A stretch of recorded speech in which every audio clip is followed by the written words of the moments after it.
Shalom, shalom, shalom to everyone. This is Rabbi Moshe Otero with the Ways of Israel, also known as, in Spanish, Los Caminos de Israel and Darchei Israel. Same name, different languages. So we are going to continue our series of summaries of To Be a Jew, and we are in the chapter of Family Life, a Key to Happiness. Today we're going to be looking at the sexual discipline in marriage and the issues of modesty. Now, modesty is a very large area, which I have done a lot of videos regarding this, and there's a lot of good videos out there that has been discussed regarding modesty. So let's get right into this video today regarding family life, a key to happiness, sexual discipline, and marriage. The biblical precept, and you shall not come near a woman while she is impure by her uncleanliness to uncover her nakedness. Leviticus chapter 18, verse 19, is the basis for the sexual discipline and rules that govern Jewish marriage relationship. These laws are generally referred to as family purity or taharat mishpacha, family purity. For 7-day period from the onset of the monthly menstrual period, the Torah prohibits all sexual relationships between a husband and a wife. The technical term for the state in which the wife is in during the menstrual period is called nida, literally meaning to be removed or separated. The rabbinic edict of the Talmud extends this period of separation to 7 clean days following the menstrual period, since the menstrual period lasts about 5 days for the average woman. The total period of separation that is enforced each month is about 12 days in total. But those who follow the Sephardic guidelines know very clearly we count 7 clean days, and on the 8th day it may be resumed. During the period of separation, of husband and wife may not sleep in the same bed as a precaution, lest they forget themselves and, you know what happened, touching and gets a little bit hot, as it were. And for this reason, twin beds rather than double beds have been adopted to style in Jewish homes. A woman may remain in a state of nida until she has immersed herself in a ritual body of water called a mikvah. If there's no mikvah available in the community, obviously she still goes into the beach in the proper time, just before sunset is completed. She immerses.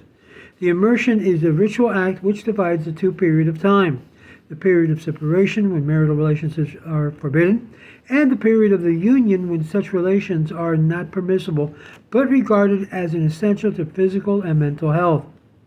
It is the responsibility of the wife, not the man, not the husband, to note carefully the day on which she has saw blood, and she has last saw blood, and to count 7 days that follow, so that her visit to the mikveh is neither too soon nor unnecessarily delayed. The proper time for the immersion is after nightfall, following the 7th clean day, unless her husband is out of the city, and a wife should not delay her visit to the mikveh. At the mikveh, supervised by a woman attendant, the woman prepares herself for the ritual immersion by first cleansing herself thoroughly in a hot bath and removing all articles such as bandages, hairpins, rings, even nail polish that would constitute a barrier between the water and all parts of her body. The hair is also washed and combed out. Since rabbinic opinion was divided as to whether the dirt accumulated beneath the fingernail and toenail constituted a barrier, the custom became widespread to crop the nails of the fingers and toes closely before immersion, so to effectively remove all particles of dirt.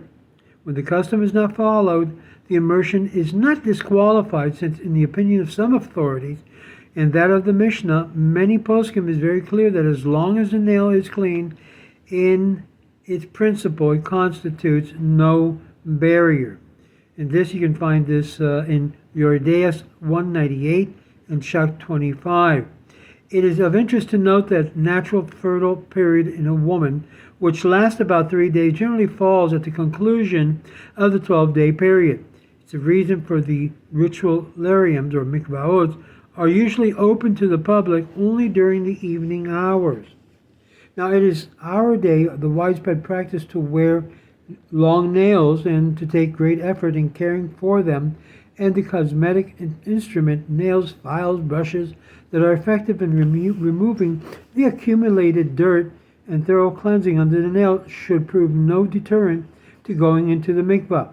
Nonetheless, if at times of the immersion the nails are due to be cut because they are too long, they should be cut down to the desired length prior to the immersion. This according to Teshuvot Habak, chapter 11. After the woman has immersed herself completely, while in an upright position, following the blessing of saying, Baruch atah Adonai Eloheinu melech haolam, asher kedishanu b'mitzvotav v'tzivanu al tevilah. In other words, blessed art thou, Lord our God, King of the universe, who has sanctified us with his commandments and commanded us concerning the immersion. After the blessing, the woman totally immerses herself once again. The first time a woman is obliged to immerse herself in a mikveh, thereby removing herself from all state of nida, is prior to her wedding. Every effort should also therefore be made to plan a wedding during that period of month when it is permissible for the bride and the groom to have marital relationship.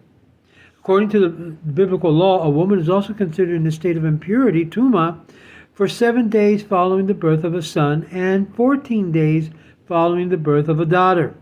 In both cases, the period of 7 days are then counted and followed the proper immersion. In many Jewish communities, it became widespread practice that the woman not to immerse herself until a period of 40 days has elapsed after the birth of a son, and 80 days after the birth of a daughter. The custom, however, is not binding one on all the communities in the opinions of the sages. In a strongly traditional Jewish community, the establishment of a mikvah is considered even more necessarily as a physical as well as spiritual life for the community than a synagogue. And that takes priority over that. In other words, before building a synagogue, you build a mikvah so that the women be able to come and enjoy this mitzvah of family purity. Let me say also this, places that don't have a mikvah or the mikvah are disqualified, normally the women in the community will couple up together to go down to the beach, and then after doing all of these basic things, go into the beach and also do mikvah. Now please keep in mind what the Rambam says in his Hilchot Mikvaot, that if the woman needs to go in there with clothing, it also has the power to be able to lend the same effect as when a woman basically is not, that goes into a mikvah, tevilah. In other words, it's kosher, it's not unkosher. So that's regarding the issue of mikvah or mikvaot, sexual discipline in the Jewish marriage relationship. Now let's take a look for a moment for modesty, because modesty should be the byword and behavior of every member of the family. It should mark the relationship of husband and wife, of parents and children, and every member of the family and all of their social relationships outside the family. Modesty means moderation in speech. It means in dress, in eating and drinking, and seeking pleasures and entertainment. And by the way, these laws of modesty not only applies to women, it also applies to men. You know, you'll see in a lot of places where men have they're shirtless, or they try to show their muscles, as it were. That's as immodest as a woman showing her knees and so forth in certain places. So it goes across the board, men and women. Nothing is as gross as vulgar speech or sign or hand implying vulgar acts or thoughts. The use of curse words or uncouth expression is a violation of the standards and behaviors demanded by the Torah. So this, I have to say, on both sides, men and women. It's important to be modest in one's dress, and modest dress for a woman consists in exposing parts of herself that are generally covered. To wear clothes that are unduly exposed oneself because of some faddish fashion is no less improper than if it were done in order to deliberately titillate every male passerby. Being smartly dressed needs not mean immodesty. Modesty in behavior calls for not only being overly aggressive and forward, but also not overly shy and withdrawn. Modesty implies moderation in all things. This does not mean that one is to desist from the joyous participation at happy occasions, but it does mean that one ought not to overindulge to the point of becoming intoxicated. You shall not commit adultery is a biblical commandment which forbids any relationship, whether another man's wife or other, but both wife and man with whom she commits such an offense are equally guilty. The violation is among the gravest of offenses. The sin is not so much against the husband of the unfaithful wife as it is against God himself, whose precepts and law is violated. Even where adultery is not involved, the Torah forbids sexual promiscuity, coquetteness, and condemns it as sniut, as a sort of immoral behavior, which was common among the nations in whose midst the Israelites lived, and in which practices they were bidden to resist. Against this and all forms of sexual perversions, the Torah strongly cautions, and you shall not walk in the customs of the nations, which I am casting out before you. For they did all these things, and therefore I abhorred them. Leviticus chapter 20, verse 23. The Jewish norms clearly insist that sexual relationships be reserved for the sanctity of marriage, the marriage bond. And ye shall be holy unto me, for I am the Lord, I am holy. Leviticus 20, verse 26. Vulgarity in all of its form, whether it's art, literature, movies, theater, television, newspaper, and magazine, is the very antithesis of Judaism.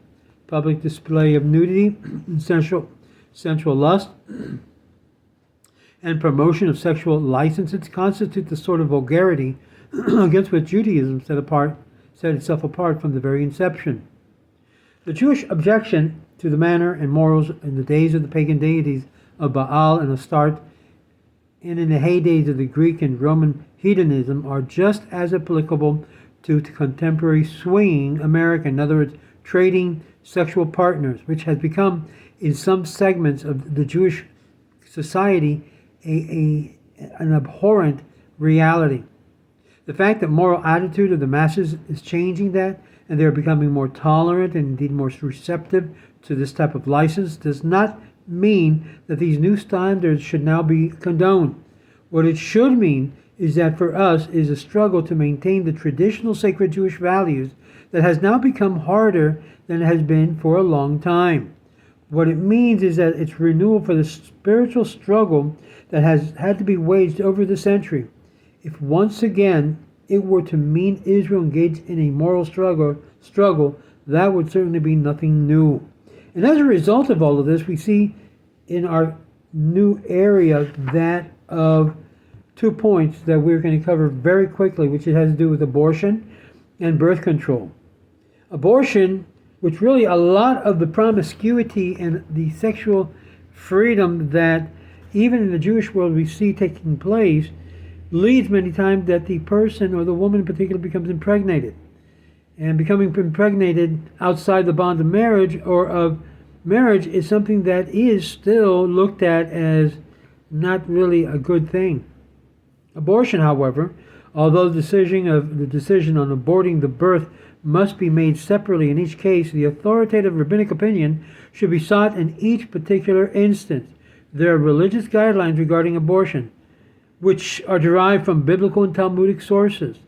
All halakhic scholars agree that the therapeutic abortion, namely abortion performed in order to preserve the life of the mother, are not only permissible but mandatory.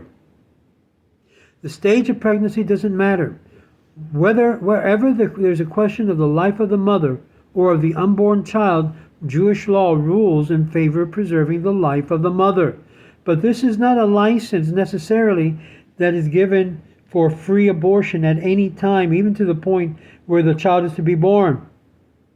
The status of the fetus as a human life does not equal to that of the mother until it's born. And there also is a general agreement among rabbinical authorities that abortion for reason of convenience, for economic preference, or other personal reasons are clearly, let me say this clearly, are clearly prohibited. In other words, Judaism doesn't give a license because economically it's not feasible, or because you feel it's going to inhibit your freedoms. No, my friends, it goes against that. It is a life in process. And this applies from the conception onward. While a fetus is not regarded necessarily at that point as a living soul until birth, it does have the status of a potential life, and destruction of which is a serious offense. Among opinions of halakhic authority, it differs, however, in such instance when there is a strong possibility the child will be born deformed in case of incest, or where there's a possibility of serious emotional or psychological disturbance to the mother, even if there is no actual threat of life. Permissive rulings for abortion before the 40th day, and in some instances up to 3 months, will be found in such instances. However, opinions in this area range from the stricter view of the chief rabbi of Israel, Isaac Unterman, to the more liberal one of the halakhic authority of Yechiel Yaakov Weinberg. Notice they don't mention in this book the Sephardic positions on that, which tends to be much more stricter. Birth control, as long as the family do plan to have children and do in fact fulfill the mitzvah to be fertile and increase. In other words, we're talking about having a boy and a girl. The concept of Planned Parenthood or spacing birth does not constitute a religious problem. The halakha is more concerned with religious permissibility of the method used in the birth control. Contemporary rabbinic authority has expressed no objection to the use of pill, since it does not appear to violate an injunction against destruction of the seed. It must nevertheless be said that rabbinic tradition has always encouraged having many children, as Maimonides writes.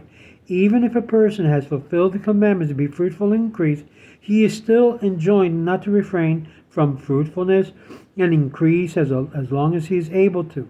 For he who adds a life to Israel is as if he builds a world. Yeshut 15:16. And thus we end chapter 7 in English through the review of this book of how the family life is a key to family happiness and success of the Jewish home.